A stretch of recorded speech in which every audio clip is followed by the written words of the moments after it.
what is that? What is willpower? I think when most people think of willpower, they think it's the ability resist something, to resist something that is bad for us. And with that meaning, there comes responsibility with that meaning. Willpower is just what Morpheus said it was in the movie The Matrix. It is the ability to change things at will. Have you ever pulled into a parking lot? Maybe you pulled into your local supermarket, and right up front, you find a parking spot that is right where you need it to be. Not by chance, but because you pulled into that parking lot with that intention. Better yet, when you are in the supermarket ready to check out, you are able to break up the waiting line for checkout, and you are in and out of there just as you intended. Now, when this occurs, most of the time people are doing this subconsciously, which is the main reason most people will end up parking in a bad spot. They can't find the product they're looking for and they end up waiting to check out for 20 minutes. Most people don't understand while moving through life that they have the ability to manipulate space-time and the environment around them. So they live in a kind of default mode where whatever happens, happens. So in this mode, people get a lot of what they don't want, very little of what they do want. There is a dynamic here. While the universe is busy shifting around places, people, and circumstances, you are moving from one place to another, from one person to another, from one circumstance to another. And if you are formulating your thoughts correctly, you should end up in the right place at the right time. Or you may end up in events where the timing and location are bad. When that happens, go back and work out those thoughts. Sometimes bad things happen to us so that better things can happen to us. You see, you can't create matter. You can't manifest what you want out of thin air right in front of you, but you can move matter that already exists toward you so that it ends up in front of you. You can also manipulate matter that already exists by manipulating what is in front of you already. That is connected to what you want. Mind over matter, this is willpower.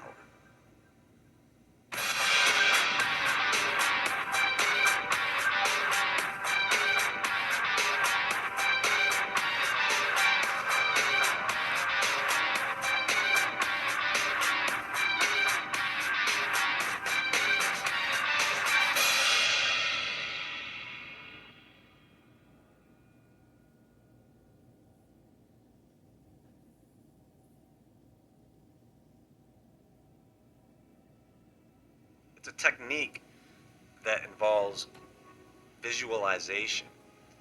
We're not talking about big dreams here that are long-term goals. No big dream boards or fake checks. It is visualization using the imagination to direct changes. I was recently sent a video created by an influencer who used Neville Goddard's formula to create a YouTube channel. If you don't know who Neville Goddard is, he was an influencer himself. He wrote on the interests of the esoteric interpretations of the Bible, mysticism. As a teacher of self-help, he thought the Bible to be based on an idea rather than actual historical events, and that you are the creator. So this YouTube influencer or content creator gives you some background on how he achieved 35,000 subscribers in 10 weeks, and he gives you some insight as to how to approach this. There's a quote by Neville Goddard that goes, "Change your conception of yourself, and you will automatically change the world in which you live. Do not try to change people. They are only messengers telling you who you are. Revalue yourself, and they will confirm the change." One of the things that I realized when applying a lot of these manifestation techniques is that you have to set yourself up for success. In other words, you have to set things up for the things that you want. Think of it this way. Know, when you are sure you're going to have guests come to your house, I'm not talking about your family or friends. I'm talking about people you like. Anyway, what you do, you clean house, right?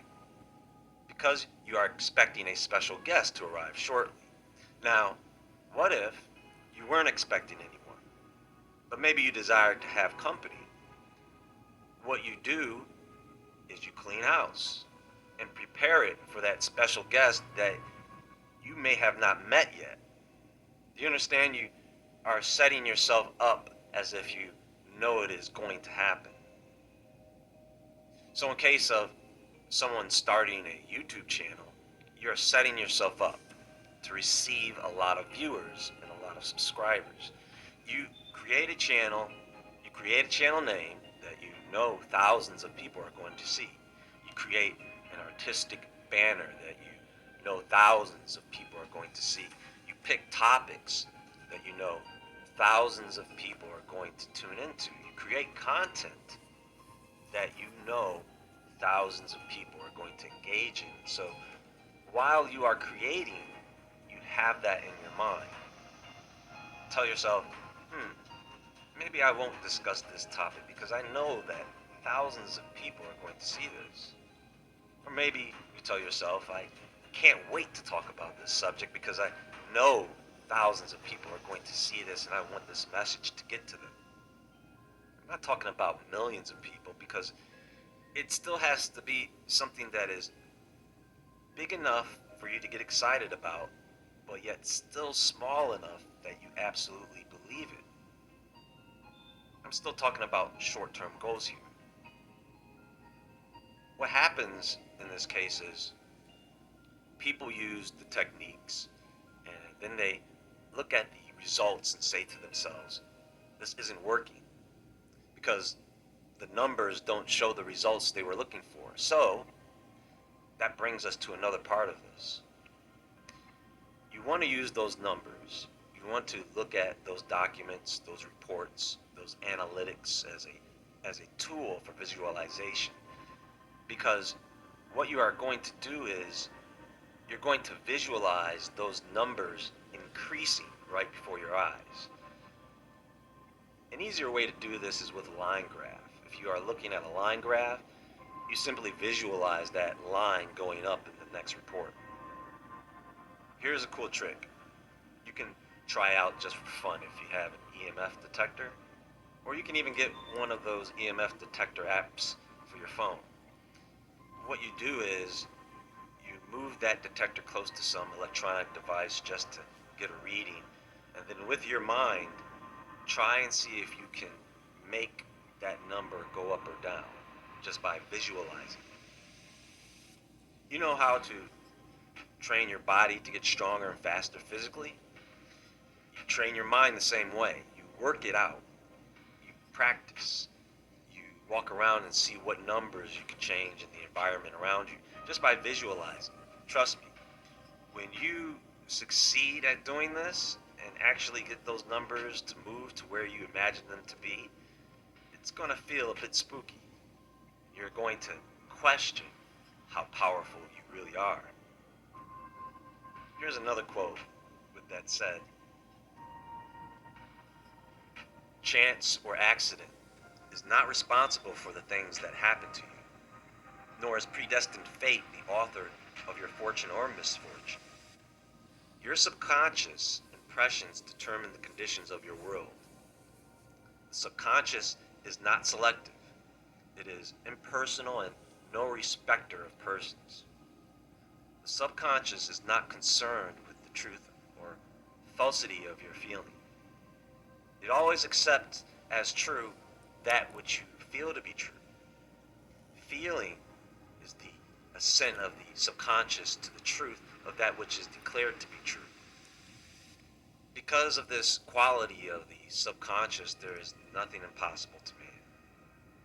Whatever the mind of man can conceive and feel as true, the subconscious can and must objectify.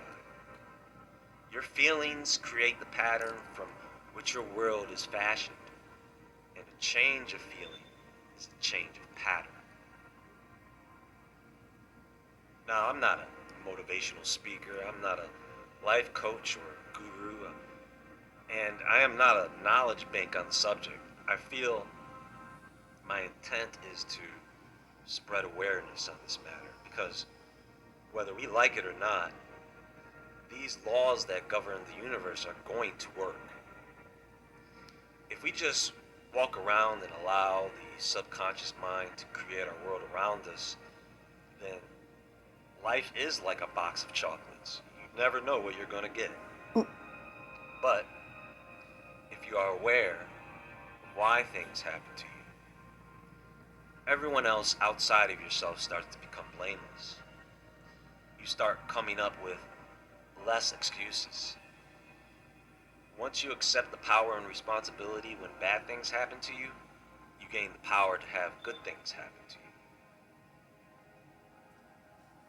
I myself have been struggling with this for a long time, and the reason is my awareness of it.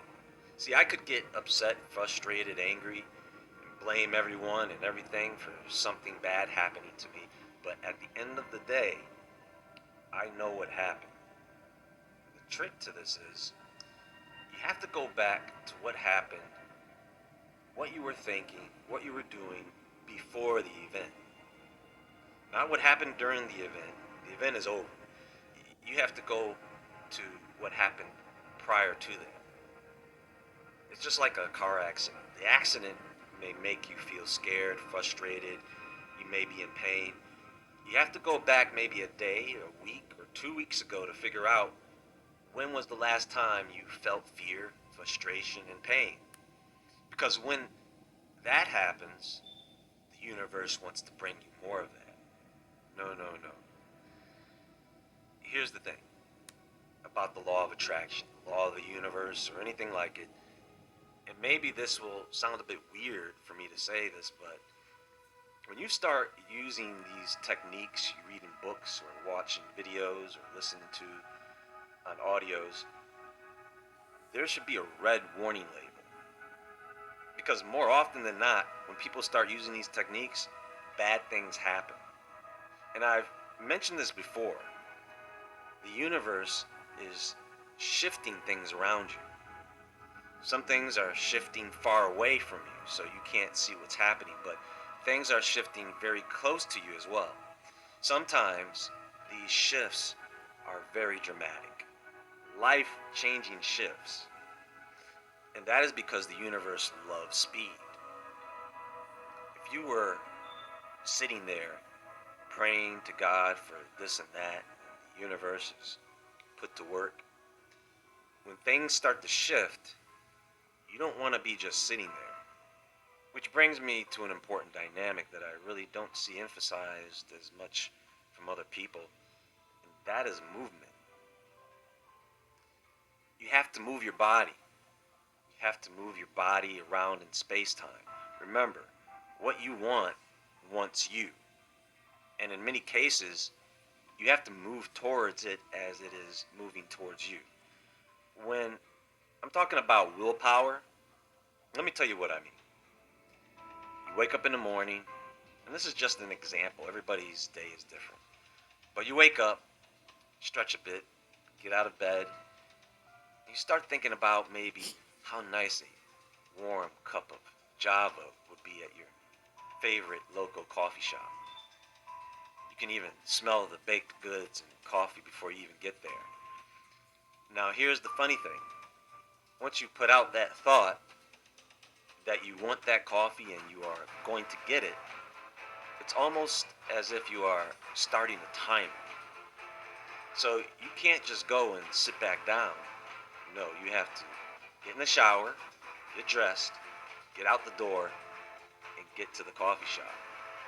And think about if this has ever happened to you. When you get there, in good timing, because you took immediate action, the coast is clear. There is no line. Everybody is up, bright, happy, and as soon as you get your order, here comes the crowd. This happens to me quite often. It's like parting the Red Sea. And if I stay in one location too long, the sea closes back up on me. It's almost as if a path is being cleared for you to have easier access to get to where you want to get to so that you can get what you want. On that note, I gotta go get my day moving.